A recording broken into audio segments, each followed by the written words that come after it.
Assalamualaikum warahmatullahi wabarakatuh. Kawan-kawan di ruang diskusi Dirwon, hari ini kita berada di Aksi Demokrat ya. Untuk menindaklanjuti hasil diskusi kita beberapa hari yang lalu tentang pariwisata, dan ternyata di pariwisata ini kenapa Cirebon tidak bisa berkembang seperti yang kawan-kawan tanyakan. Ada hal yang krusial yang harus kita bahas, yang salah satunya adalah RIPAR. RIPAR itu adalah rencana induk pariwisata, sehingga nanti itu akan muncul menjadi perda yang akan memayungi hukum atau sebagai payung hukum dan regulasi ketika kita akan mengembangkan pariwisata. Dan gejolak pariwisata ini sudah banyak tumbuh di semua desa di Kabupaten Cirebon, hanya kita tinggal membenahi regulasinya, dan itu regulasinya adalah hak dari pemerintah daerah, dari legislatif maupun dari dinas teknis terkait. Untuk wawancaranya nanti ada Mas Celani dan Pak Dewan Heri yang akan kita liput sebentar. Ya, silakan lanjut Mas Joy. Selamat siang Pak Dewan. Mohon izin Pak Dewan terkait dengan rencana pariwisata yang rencananya insya Allah tahun ini akan segera dirampungkan. Kira-kira sejauh mana dari pihak legislatif mendorong rencana tersebut? Ya, terima kasih. Artinya sebelum kita langkah ke sana, bahwa untuk daerah Kabupaten Cirebon ini kalau dilihat untuk masalah pariwisata sangat baik sekali, dan tidak kalah dengan Kuningan.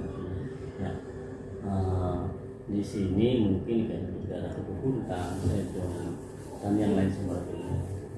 Artinya memang semua dinasnya harus mulai, karena memang kalau misalkan pariwisata hanya didorong dengan satu dinas, saya ke sini karena memang di situ tidak hanya pariwisata, ada PUPR, LH, dan semua dinas mungkin kan asal teroyokan dapat tidak bisa dengan sendirinya. Nah, maka dari itu khususnya untuk dinas yang menangani ini sepak bola, mereka harus mempunyai data yang disampaikan bahwa untuk data ini mana aja sih data-data yang kira-kira yang bisa untuk diolah dan dijadikan pariwisata. Kalau misalkan data ini sendiri tidak bisa mendapatkan data itu, gimana pengen diperlukan. Makanya kami sangat mendorong sekali dari kemarin itu bisa dikomunikasikan dengan rapat-rapat komisi kami dari semua komisi 4, mendorong terus supaya ini jadi. Dan alhamdulillah Pak Kabid menyampaikan itu ke teman-teman RDC ini bulan Mei terselesaikan, dan itu akan saya kawal. Saya akan kawal terus untuk rencana privasi tersebut. Nah, maka dari itu mungkin kita ya jangan bosan-bosannya untuk berkomunikasi terus. Nanti teman saya juga terima kasih ke teman-teman RDC yang mempunyai semangat yang besar begitu ya, supaya emang Cirebon ini jangan sampai kalah dengan Kuningan. Betul. Nah, artinya emang di sini banyak potensi sekali, dari wisata religinya ada, dari wisata budaya, wisata yang lain juga banyak sekali, dari wisata yang lain kayak pemandangan, dan ini tidak kalah pentingnya dengan kayak di Kuningan. Cuman ini saya sih berharap teman-teman yang ada di eksekutif dinasnya harus melek, ya gitu. Artinya tidak kalah penting dengan pembangunan fisik. Gitu. Selama ini kan digenjurkan fisik dan fisik saja. Pariwisata kayaknya di sebelah mata. Ya. Makanya saya juga miris sekali gitu, karena memang saya lihat di di sebelah kabupaten kita Kuningan, artinya besar kok dari pariwisata. Nah, tuh. Pak Dewan, kalau di dalam setiap proyek program legislatif itu ada skala prioritas. Di Komisi 4 ini Pak Dewan itu mencanangkan di pariwisata ini apakah menjadi program untuk yang diutamakan atau seperti apa Pak? Ya, terima kasih. Jadi gini, kita di Komisi 4 itu mempunyai targetan setiap tahun sekali kan. Tahun kemarin pun alhamdulillah kita mempunyai targetan ini di bidang kesehatan dengan BPJS 1 hari jadi. Artinya yang dulu posisinya orang sakit masuk rumah sakit harus 14 hari. Dan alhamdulillah dengan semangat teman-teman Komisi 4 tahun 2020 kenalah targetan itu. Nah sekarang untuk targetan di tahun 2021 ini kita sudah komunikasi dengan teman Komisi 4 bahwa ada dua gitu ya, ada dua yang akan diprioritaskan, yang diutamakan. Artinya bukan berarti yang lain pun tidak dipikirkan, tapi kita harus mempunyai prioritas. Kalau prioritas diantaranya itu yang pertama pendidikan dan pariwisata ya. Nah, karena kenapa saya lihat sekarang ini dengan masa pandemi ini sangat buruk sekali masalah ekonomi.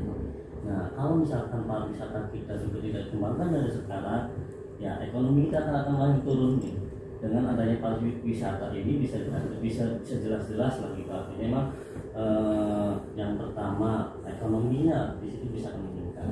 Ya yang dulu orang yang nongkrong anak mudanya kalau mau ada tempat pariwisata segitu bisa dibudayakan ya. Nah itu kan hal-hal yang sebenarnya artinya memang saya dengan teman-teman Komisi 4 berharap dinas-dinas terkait ini melek ya, karena emang pariwisata itu bisa semuanya hidup ya, dari ekonominya, dari kerajinan dari kulinernya, kerajinan yang lainnya juga bisa hidup, artinya bisa meningkatkan ekonomi. Nah itu yang menjadi faktor Komisi 4 mendorong ke dinas-dinas terutama dinas sepak ini supaya yuk bareng-bareng nih apa yang kita perlu dorong kita dorong. Pak Iwan, tadi ada berbicara masalah kalau berbicara masalah pariwisata ini harus koyokan. Ya. Berarti harus ada komunikasi yang dibangun antar komisi. Betul. Sebagai contoh yaitu berjalan dengan baik. Nah, otomatis kan harus terjalin komunikasi. Ya. Nanti kedepannya itu kan dengan para eksekutif. Ya. Nah, gimana Pak? Ya, dengan masalah pun sebenarnya dengan kita dengan komisi satu ya, komisi di antara komisi 1, komisi 3 dan komisi lain lalu berkomunikasi dengan baik. Ya. Nah tinggal ini dengan kedinasan. Ya, dengan kedinasan kadang-kadang salah satu dari yang lainnya ini tidak bisa untuk bareng-bareng kan. Ya, artinya emang untuk dinas A ini kan kita yang namanya pariwisata tidak bisa nih.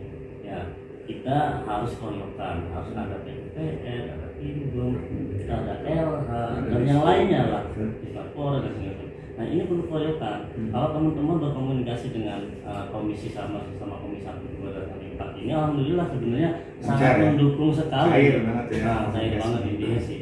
Jadi emang sangat mendukung. Tinggal ini dari eksekutifnya. Kita dari eksekutif ini, yuk ini apa yang kira-kira perlu dikomunikasikan kan gitu. Kita bisa mengadakan rapat gabungan.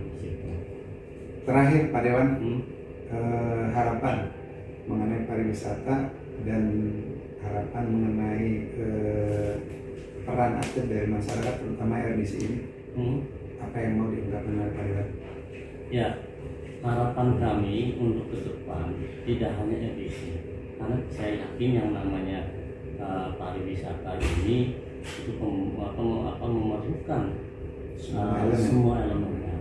Nah, tapi secara garis besar karena emang diawali oleh RDC, saya sangat berterima kasih sekali dengan teman-teman RDC untuk mengawali, untuk terus mendorong supaya pariwisata ini tetap minimal di kabupaten itu mana sih sekarang gitu pariwisatanya. Makanya saya sangat berterima kasih kepada teman-teman RDC untuk bisa mendorong terus, dan kami sebagai wakil rakyat, sebagai dewan akan terus mengawal dan akan terus posisinya itu mendorong khususnya dinas yang terkait yaitu Dinas Pariwisata supaya tervalidasi di bulan Mei.